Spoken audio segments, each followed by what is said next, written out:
Hello, my name is Kyle Kushner, and I've decided to do my final reflection by means of a video.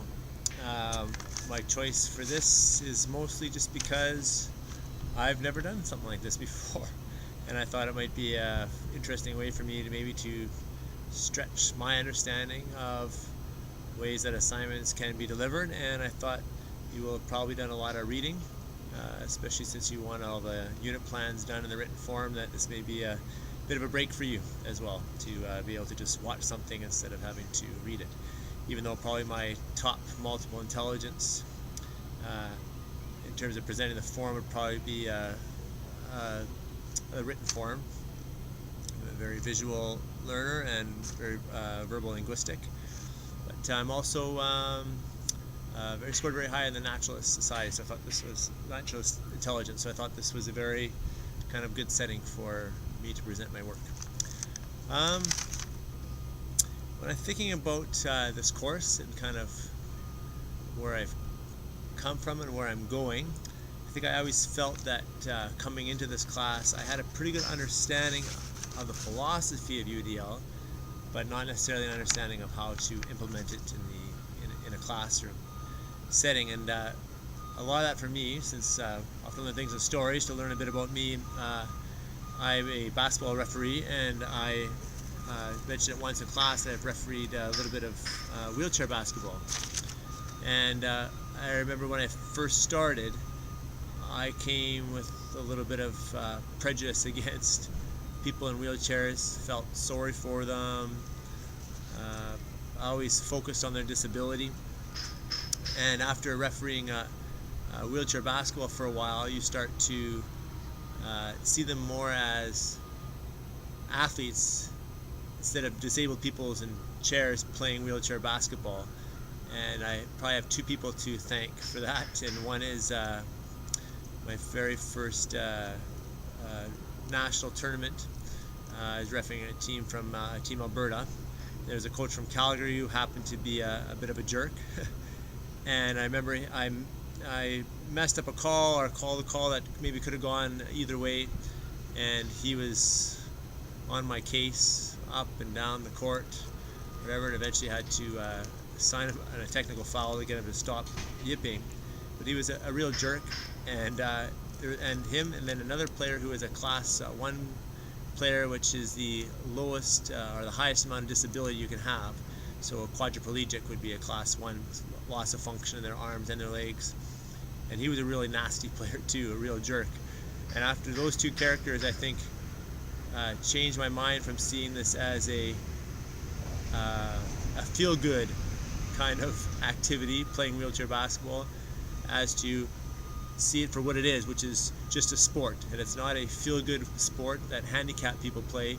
It's just a sport with the same amount of good people and jerks involved in it, and it became just the same as refereeing any basketball game for me after a while. And now I have a really hard time even seeing the chair and seeing the disability, and I can just only see the athlete. And so it took a long time, I think, and to hang around those people and hear all the different stories to erase the single story in my mind.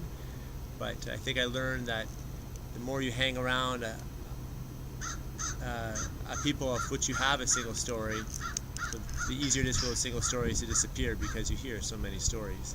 So I think I did come into the course with a bit of an understanding of why universal design is important, but not really what do I do about it, I guess. And I think the process of the class has really helped me to go, okay, how do I take my understanding of that, we're all equal, and we all have value, and it doesn't matter if you have a disability or not. You're still a human being like the rest of all of us, with their strengths and their challenges. But how do I translate that into my practice as a teacher? And I think that this course gave me a blueprint in which to do so, kind of a step 1, step 2, step 3 type process that I think the class is really beneficial, in that you allowed us to not just tell us about the process, but you allowed us to live the process by being in a group and going through, okay, what does the first 2 weeks of my classroom going to look like? What is the next 2 weeks of my classroom, and the importance of teaching group work and teaching the respect and diversity section, and how to plan using essential understandings and essential questions. And that's something that I think I was on my way, but it was something I was coming up on my own. I was having to reinvent a wheel that I find out, especially through Jennifer Case, is the wheel's already been made, and now I just can get into the car and drive it. So I really appreciated that part of the course. I also had an opportunity to reflect on my own personal situation, and that last year I was a team teacher, and it was the first year of my career where I got to teach a limited amount of children. I only had 44 students. There's 2 classes, and I taught the math, science, French, and they have an outdoor ed course. And my partner taught the language, arts, and social studies, and I had 44 kids between the 2 of us, and I loved that. And it really lended itself to be able to teach in the UDL fashion. And before that, I was a phys ed teacher, which is very specialized. And then I also spent 1 year as an outdoor ed teacher, which is again very specialized. And then this year I'm back to teaching 3 different grade 6 maths, 1 grade 6 science, and 4 grade 8 outdoor ed courses. And so I'm struggling a little bit with how do I combine the teaching such a UDL manner when I'm scattered all over the place, and some children I only see once a cycle for 100 minutes, so less than once a week. Now that I know the importance of developing a relationship with students, how do I do that when I see them less than once a week? And I think it's really going to make me push my administration to get them to reflect on why do they organize the courses this way, and what is the best teaching, and how do we set up the best methods for teaching our kids. And so that's something I want to kind of be a leader in and bring back to my school, right? Because part of being a UDL classroom is understanding the philosophy and planning accordingly, but there's also a part that needs to be the system, and that goes from designing the curriculum, designing the classroom, designing the class structures, the schedule.